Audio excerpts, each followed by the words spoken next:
I just remember walking the boardwalk because I'd never been to Atlantic City, and just how beautiful it was. You know, just I live right. I can look out my window. I can see the Pacific Ocean in L.A. So to me, to live near the ocean is the greatest way to live. So I just think it's so beautiful. And so for this show, is this going to be like an evening with, or is it something more specific? What do you have planned? I kind of, you know, the shows vary from show to show. My basic analogy is always that it's a party with Marty. It's like if you were having a party at your house and you had a piano player there, and there happened to be a mic, I would jump on the piano and, you know, do 100 minutes. That's kind of the philosophy. So characters will show up, songs will be done, people will be brought up from the audience. So it's a combination of set and improvised and a lot of characters showing up. Jiminy Glick will interview someone, Ed Grimley will show up, Jackie Rogers, you know, Irving Cohen. It's like me hosting Saturday Night Live if I was the host and all the cast. And so you have sort of a framework, and then you kind of can change it around if you need to, or right. You know, I don't like to tour shows. But what I like to do is like every couple of months do a concert, and it keeps you always loose. Because I think that with audiences at a certain point in your career, they're not so interested in if every joke works as much as did that guy seem loose? Was the hang? Did you feel you had a hang with him? Did you feel there was a connection made? Right. That's almost more powerful than, you know, joke A was better than joke C. Right. And so just keep in that frame of mind, you have to not let a lot of grass grow, you know, beneath your feet between shows. And then do you have a piano player or somebody with you to sort of work with? Or? Yeah, they'll be singing and stand-up and the whole thing. Yeah, Jeff Babcock. Jeff is the keyboard for Jimmy Kimmel. Well, and you really came up through song and dance, right? That was the first thing you were doing. Was Godspell was the first big thing you did, and that was that sort of your aspiration, was to be more of a song and singer kind of performer?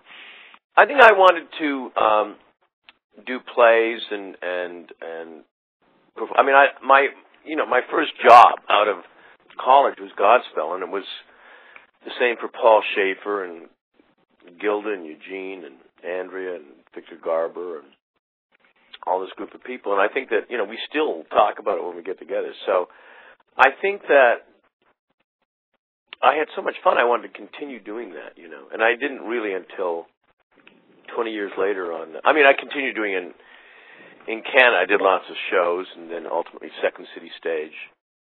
But from 79 on, when I started doing television down here in the States and then SCTV and Saturday Night Live and movies, I didn't do anything on the stage until I returned in 92 to do The Goodbye Girl, which was on Broadway.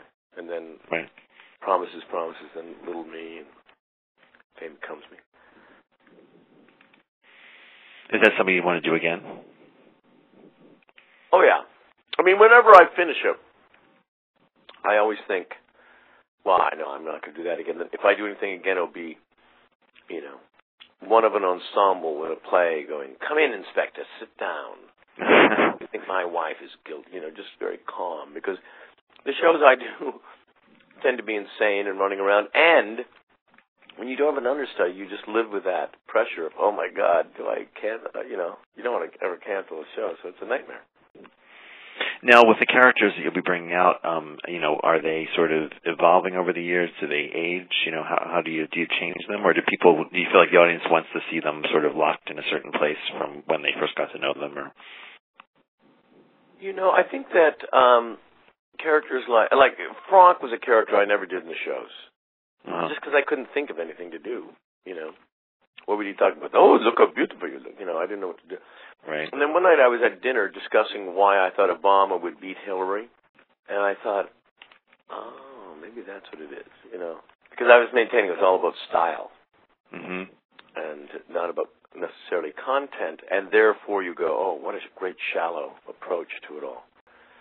And so I'll have Franck discuss style. So it's not about the characters are the age they are, but it's really about, do you have something new to say? Jiminy Glick is always easy because he's improvising an interview with a brand new person. So he's just a guy who exists, whether he's Merv Griffin, Jay Leno, or any of the guys. And you often, you sort of send up certain, or you sent up certain sort of Hollywood types. I'm curious, are these characters still out there, or has the Hollywood type sort of changed? In the old days in SCTV, for example, you'd satirize kind of a lounge singer cheeseball. You can't do that anymore because there's no frame of reference. You can only satirize something if the audience actually knows what you're satirizing. But what remains in show business, which is even funnier to me, are morons with power. You flip around TV and you see someone who has a show, like especially in daytime, and you say, wait a second, that person not only has a show, he has a staff. And he has people who are scared to screw up his lunch order. And that's the most fascinating to me. Mm-hmm. So that thing never changes. All the way back to, if you look at Richard Nixon, admitting to the audience that he doesn't know where those 18 minutes went. And he's lying. Yeah. And he knows he's lying. And there's sweat above his upper lip. That's as broad as anything can be. You were sort of developing your characters. Were there role models that you had, admired? I was inspired by Jonathan Winters. Mm-hmm. And very inspired by Nichols and May, and Dick Van Dyke and Jackie Gleason, Don Knotts. Right. Mm-hmm. These people that would play characters, but they were so real. And they weren't necessarily doing any jokes. Jonathan Winters didn't do jokes. He just created those little slices of life in these characters that were hysterical, or so hysterical about them, we could relate to them as normal people, even though they were heightened.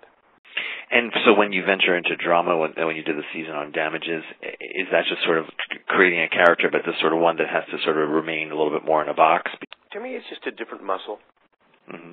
It's, I don't know, if you work out, it's doing biceps instead of legs. It's still going from the same place, which is a real person, a real situation. But you don't have to heap on as much absurdity or bizarre logic that a sketch character might have to follow. And try to find the sincerity and the reality of it. I find it in a strange way easier because if you're creating characters, you have to also do that three-dimensional reality, but then add this kind of dollop of insanity without going over the top. It's not about going broad or not, just going over the top. If you buy a pair of shoes and the guy's nuts, he's not trying to be funny, but he's hilarious. Now, I also want to ask you about the one season of Canada's Got Talent. Now, surely Canada has more talent than one season. I can't believe the show got canceled, got the axe after that one. I know. God bless Canada. And then the perfect example is, even though Canada's Got Talent, ratings didn't merit the pickup, America's Got Talent flourishes in Canada. Right, I see, yeah. Mm-hmm.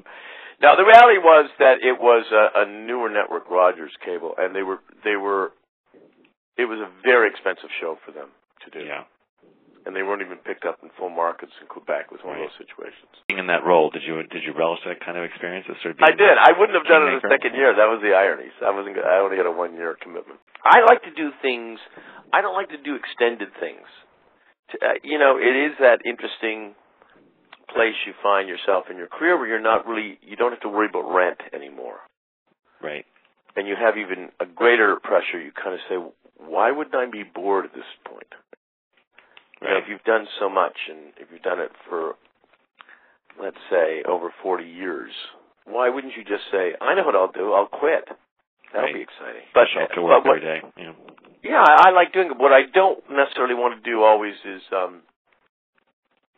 something similar. So at the end of the year when you reflect, it's New Year's Eve and you reflect on your year and you can say, wow, that was an eclectic range of things you did that year. That's more rewarding to me. So do you have any interest in writing a memoir? I don't, do I want to be the 900th person to, I don't know. I'm a little Canadian in that respect. I kind of think like my stories are my stories. Also, so many stories, the best stories I could tell would be over dinner, but not in a book. Because they would, I'd be sued. Really? Okay, well, let's start with some of those then. You promise you won't print them? Oh, of course I promise. Yeah, right. Yeah. Okay, wow. Okay, well, I think that's everything I wanted to ask you, unless there's something else you wanted to throw out there that we No, else you want to mention. Or want to hit the Borgata. Okay, you picked a good place to come. It's a nice spot. So. Yeah, great. Marty, thanks so much. I appreciate it. Thank you so much, man. Okay, bye-bye. Bye.